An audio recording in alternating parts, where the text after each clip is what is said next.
ஆமா மருமோள, நான் தான். என் மருமோளுக்கு என் மேல என்ன பாசம்.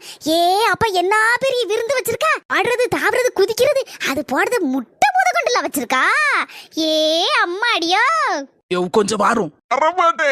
வர போறேரா இல்லையா? அம்மானு சொன்னேரு. உங்க அம்மானு சொன்னேரா?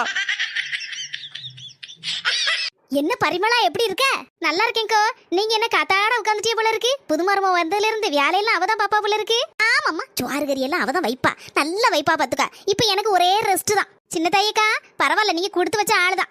சாயந்தரானா காப்பிக்கு ஏதாவது ஒரு பண்டம் சாப்பிடி வெள்ளா. என்ன பண்டம் பண்ண? குழி பணியாரம் பண்ணு மருமோள, எனக்கு ரொம்ப பிடிக்கும். சரிங்க தே. பரவாயில்லையக்கா, உங்க மருமக குழிப்பணியாரெல்லாம் பண்ண தெரியும் போல இருக்கே. என் மவனுக்கு கல்யாணம் முடிய முன்னாடி நான் வெறும் காப்பியை தான் குடிப்பேன் சாயந்தரம் போல. இப்ப என் மருமக வந்ததுல இருந்தா டெய்லி ஒரு பண்டம் செஞ்சு தந்துருவா. இன்னைக்கு புதுசா குழிப்பணியாரம் செய்ய போறாங்க. சரி, செய்துட்டு வரட்டும். இருந்து தின்னுட்டு போனா நீனும். சரிங்கக்கா.